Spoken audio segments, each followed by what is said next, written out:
Hello students, अभी हम start करेंगे आपकी एक्सरसाइज 5.1 का question number 2।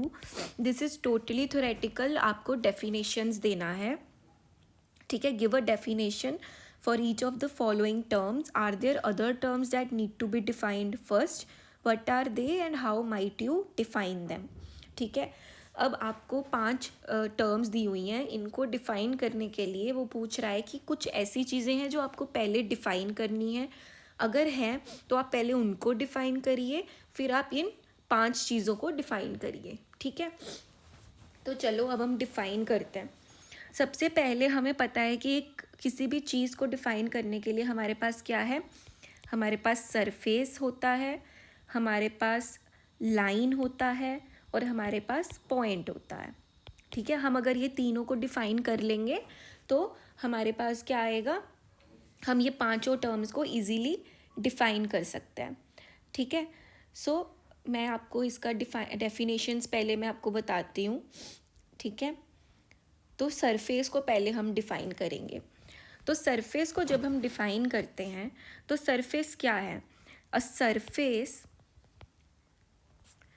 Is a plane that has only two dimensions, namely length and breadth, ठीक है। ये हमने इसको ऐसे डिफाइन किया है, in which geometric figures can be defined, उनको प्लेन भी बोलते हैं, ठीक है। एंड इसका मेन हमने फैक्टर क्या पढ़ा था यूक्लिड के समराइजेशन में, कि it is a plane which lies, ठीक है, this lies evenly with straight lines itself, lines on itself, ठीक है। ये हमने पढ़ा था। ये हो गई आपकी सरफेस की डेफिनेशन। फिर हम करेंगे लाइन को डिफाइन। अब लाइन को हम कैसे डिफाइन करते हैं? Line is a collection of points that has only length and no breadth, hence it has only one dimension,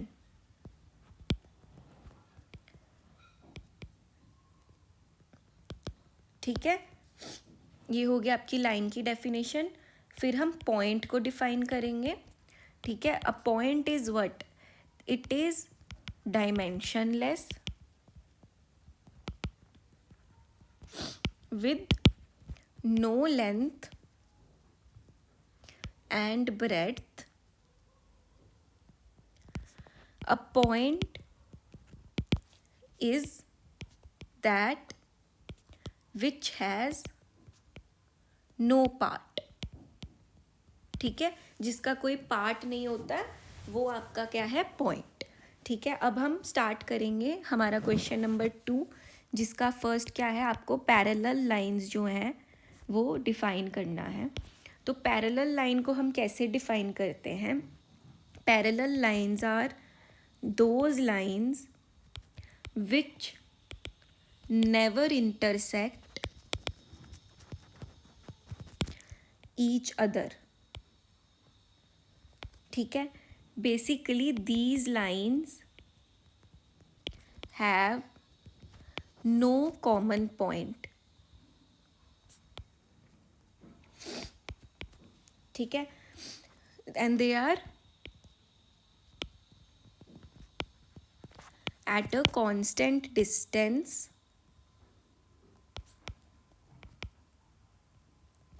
from each other, ठीक है।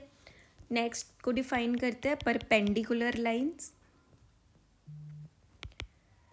Perpendicular lines, perpendicular lines are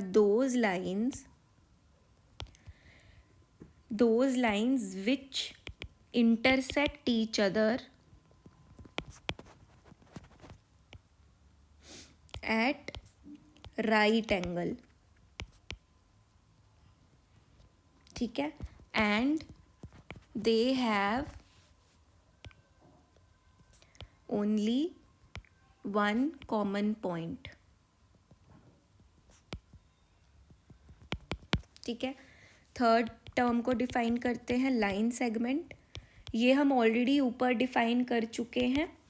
ठीक है, ठीक है, लाइन सेगमेंट क्या होता है, जिसके 2 पॉइंट्स हैं और वो टर्मिनेटेड हो चुकी है।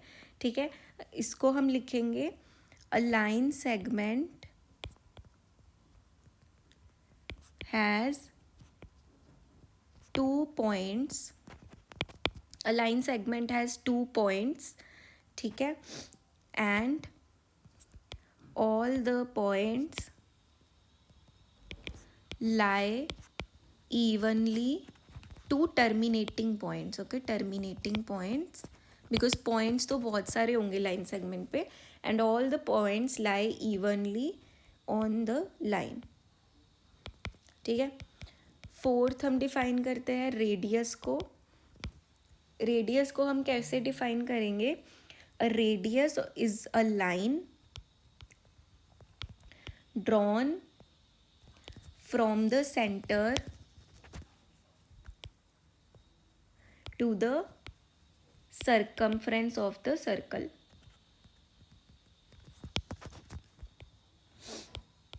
ठीक है, फिर fifth point which is a square, sorry fifth term, square को हम कैसे डिफाइन करेंगे, it is a quadrilateral. Quadrilateral क्या होता है, 4 लाइन से बना हुआ, in which it has 4 sides which are equal to one another